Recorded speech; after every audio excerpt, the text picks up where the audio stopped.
Hi guys, ito yung i-share ko lang sa inyo. So, meron tayong haul today from H&M. Ito ay nabili ko kahapon guys sa H&M. Actually, ito po ay hindi naman meant na mag-shopping kami kahapon. Kaya lang is napadaan ako sa H&M at nakita ko itong mga cute na damit.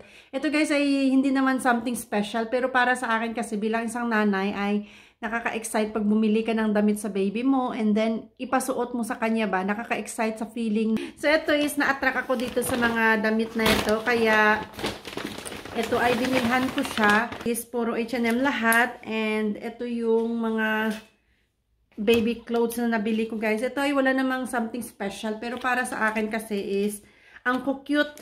So ito na-excite akong ipasuot sa anak ko kasi feeling ko ang cute niya tingnan dito sa mga nabili kong damit para sa kanya. Kaya ito guys ay i-share ko sa inyo kung ano yung mga nabili ko dito sa H&M. Actually ito guys is maganda yung ano niya, yung mga clothing niya at ito po ay medyo ano din naman siya, medyo affordable yung price. So dito guys, nagbili ako ng itong iba set at ang iba naman is per piece, no? Like katulad na lang nitong shirt. Ito yung mga kulay guys na gusto ko sa anak ko. Ayoko yung mga dark. Even though sa sarili ko, hindi ako masyadong mahilig magsuot ng mga dark color. Like black, ayan. Hindi po ako masyadong sumusuot ng mga black na mga damit. Hindi ko alam kung bakit. Parang hindi bagay sa akin ba. So dito, ito yung mga gusto kong kulay para sa anak ko ba. Colorful siya. Kasi yung anak ko, di ba nga ano siya, yung parang medyo maputi.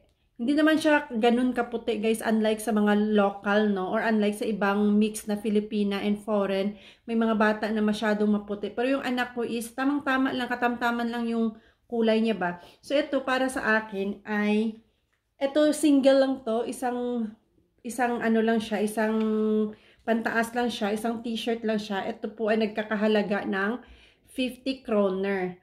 So 50 kroner times 5 na lang natin siya guys, ayan. So, medyo mahal siya kung i-convert sa peso. Pero dito, 50 kroner is okay na po yung price niya. Ito maganda yung quality niya guys kasi cotton po siya. Kaya nagustong-gusto ko itong shirt nga. So, ito maganda po siya pang summer. So, ito po siya. And napag-isipan ko na ito, nabili ko lang din siya ng single din siya. And ito is, nagkakahalaga siya ng 80 kroner kasi 79.90. So, i-ano na siya ng buong price, no? So, ito is 80 kroner, which is, pwede siya dito. At ito is single din siya. So, pwede rin siya dito. No? So, itong short, ang cute din ito guys. Ang cute as in. As in, attract ako dito. Ito, ang short ay nagkakahalaga po siya ng 100 kroner. Ito medyo mahal siya bilang, no, 100 kroner. Pero, 100 kroner, nasa 500 yan kasi times 5 tayo, no, sa peso. Kaya lang is, yun nga, hindi po tayo pwedeng mag-convert kasi base local, ano lang tayo, currency. So, ngayon, ito guys, maganda yung clothing niya. Maganda siya talaga pang summer. So, ito ay, tamang-tama lang din naman yung price niya sa quality niya. Ayan. So, dito is, pwede siyang pares, or pwede rin siya dito sa green. Ayan. Diba? So, ito, apaka-cute talaga. So, ngayon, ang pang next natin dito guys ay itong set ng dalawang t-shirt na ito. So, ayan, dino po siya. And, both, ayan. So, dito is, pwede itong green na short at pwede din siyang brown. Ayan. Medyo nag-spend ako ng time kahapon dito. Kasi nga, pinag-ano ko siya, pinag-partner-partner na ba. So, dito ay, ang dalawang t-shirt na ito sa isang set is 100 kroner po siya. So, kung mag 50 each, which is not bad talaga.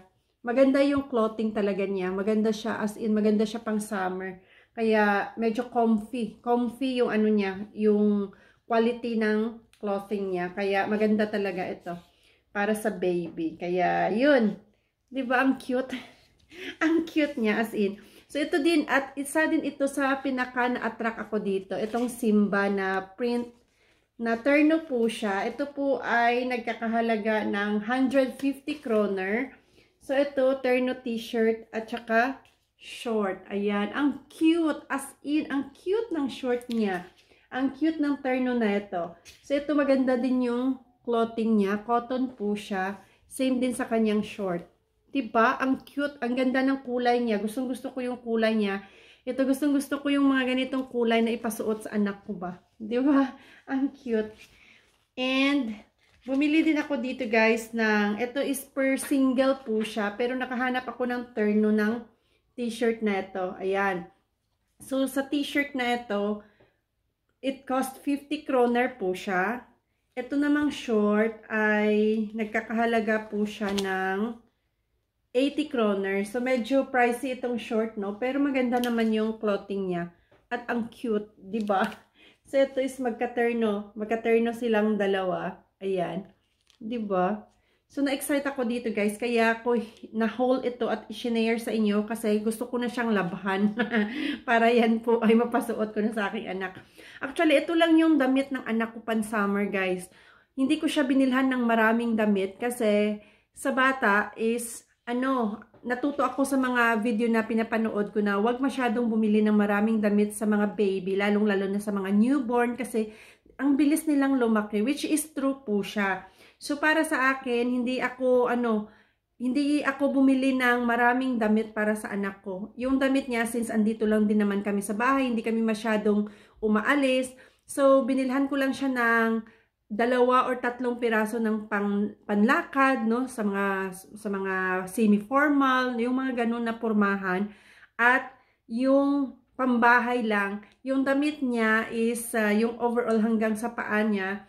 So, yun lang yung mga damit niya na sinusuot niya pambahay din.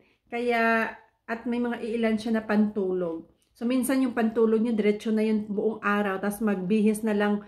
Kasi hindi naman siya madumi. Hindi ko naman siya hinahayaan na mag-crawl lang siya sa sahig ba. Kasi may mat siya, kaya malinis siya. Ayan, tapos sinusunod ko lang na pinupunasan siya para hindi siya madumi tingnan ba.